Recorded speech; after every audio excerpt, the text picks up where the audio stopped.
Hello, hello, hello. It is I, the cerebral palsy vigilante, author, internet entrepreneur, Zachary Fennell, continuing my series where I bring you faces I mentioned in my cerebral palsy memoir, Off Balance. Today I am with an especially big name from my memoir and an important figure in my life, my mother, Terry. Hello. Thank you for joining us. You're welcome. Thank you. In writing Off Balance, I really got because growing up I always kind of looked at things from my perspective, but right Off Balance I was able to I tried to get your perspective and Dad's perspective on what it was like to raise me, just to be fair. And I realized that it was that you haven't raised a son with cerebral palsy before, so it was not an easy task for you either. Right. And the fact that we had disagreements over, for example, in junior high, I wanted to use the stairs at school because I didn't want to be different, but I ended up using the elevator at basically everyone else's insistence. Yes. And but so did those disagreements that I had with you, did that make raising me more difficult? And how did you cope with the disagreements yourself mentally? Okay. Well, I don't think the disagreements were more difficult, made raising you more difficult. Whether the child has cerebral palsy or any other kind of disability or not, you always come up with issues that the child doesn't like that the parents want to do. So, unfortunately, in your situation, though, our foremost thing had to be safety, and a lot of safety issues you didn't like, and we understand that. You were a kid, didn't really quite understand everything, and that's understandable. And we as parents too didn't understand everything, because as you said, first time having a child with a special need. But you, as a parent, you do plow through that, and you do what you think is best, hope what is best, and that is what we did. Um, was it difficult to cope with, or how did I cope with it? I don't know. I don't think so. I mean, let's face it, I was a kid with my parents and we had disagreements. So I never really thought of it as it was a disagreement because you had cerebral palsy or that it was harder because you had cerebral palsy.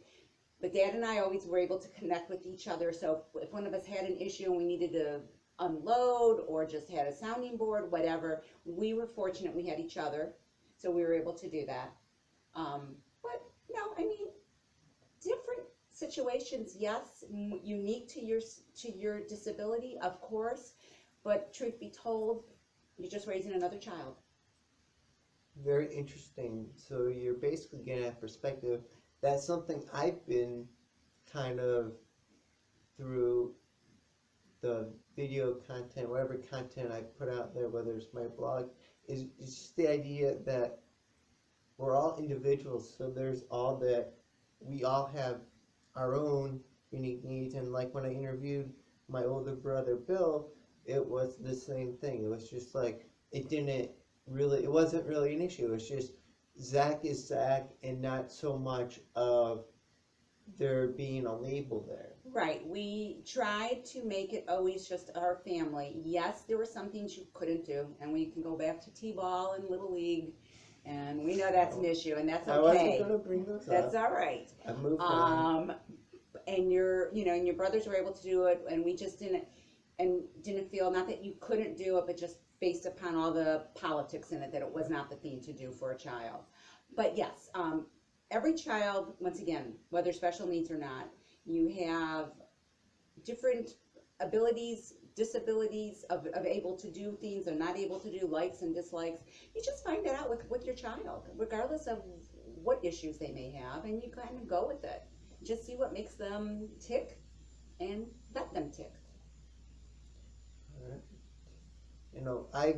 Because I've had the fortune of being in touch with parents in children or teens with cerebral palsy now who reach out to me after seeing a blog or reading my memoir. And one of the things that I'm encouraging is that at the end of the day, what matters the most is that your parent loves you. Absolutely. And that is like, so where we won't go into this, but where I could maybe say that I felt overprotected. Right. At the end of the day, I'd rather be overprotected and not loved. So I think that is for anyone, especially teens of CP out there right now who feel just frustrated by their parents. Just know that They love you. and it's better than having parents who are going to neglect you. You don't care. Absolutely.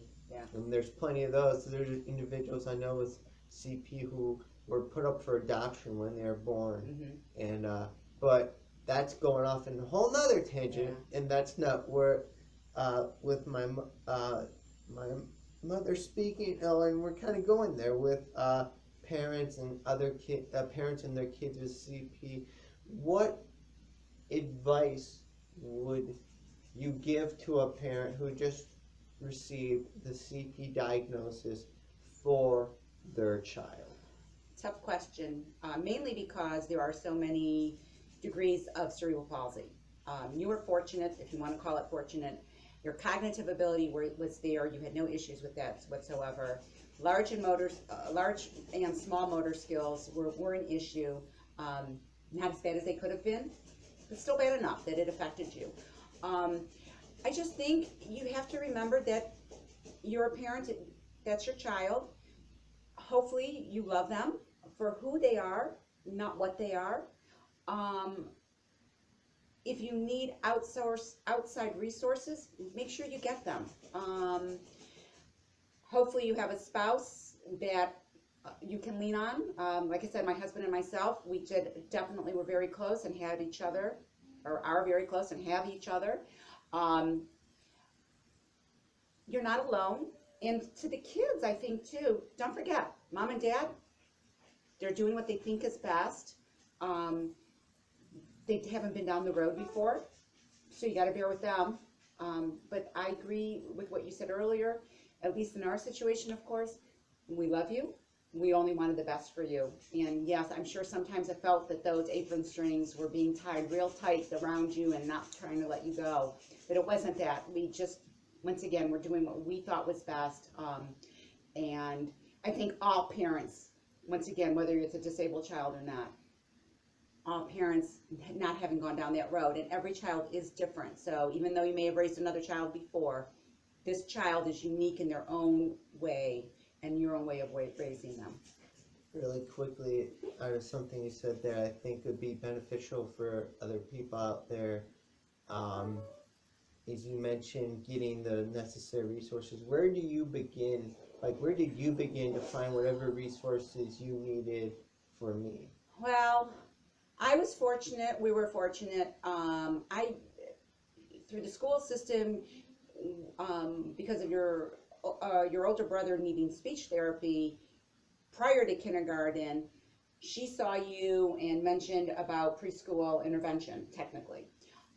So we got you, by the time you were 3 years old, into a preschool that worked with both not normal, but all children.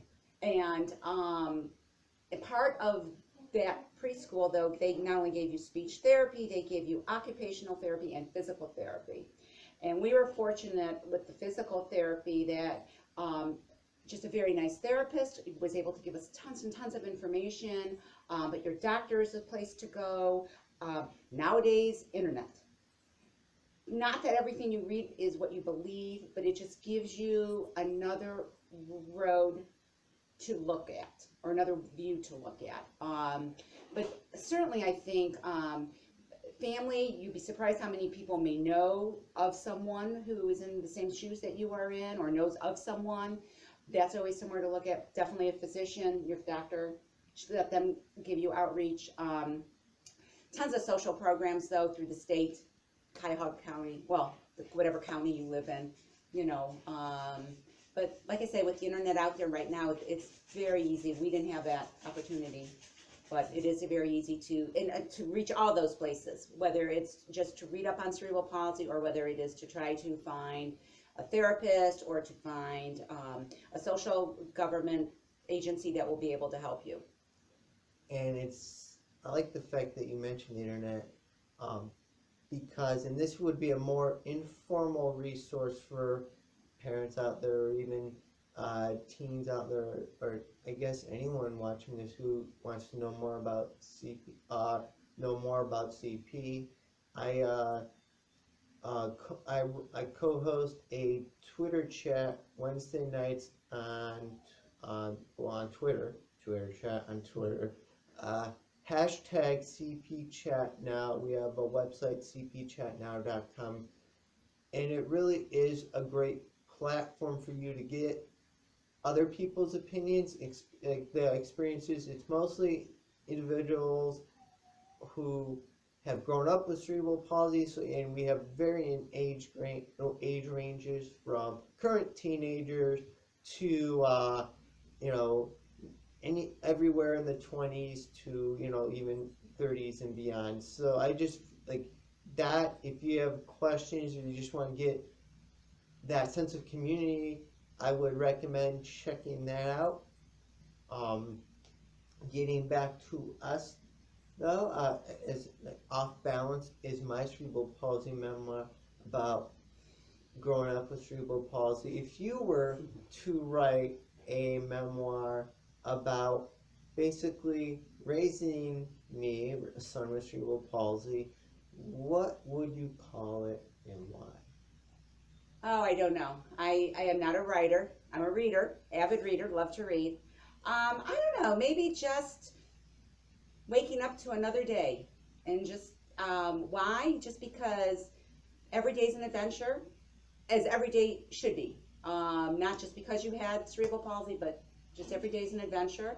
And I don't know. I mean, I thought it was an okay road we went through. We came through it. We had ups and downs, but everybody does. So I just think waking up to another day. And I think that's one of the things I like about that is it kind of, I don't like the word normal, so I'm trying not to use the word normalize, but it kind of takes stigma away from a disability because it's just another day, and it almost feels like you could probably use that same title if you were to write a book about raising my older brother Bill or my younger brother Nick. That is true. So very cool. Do you have any final comments before we sign off? Any thoughts or? Not really. I think just like I said, if you're a parent, love your child. If you're a child and you feel like you're being suffocated, it's hard for us. Try to bear with us, but talk to mom, talk to dad. I think that's really important, just communication, no matter how young or how old. I think communication is really important. Love that. That's a great ending point because I feel that writing Off Balance has done that for me, has opened these dialogues, these videos I'm doing for YouTube, for all of you out there, whether it's with my family, which is kind of completes the or my immediate family, yes. the Fennell 4.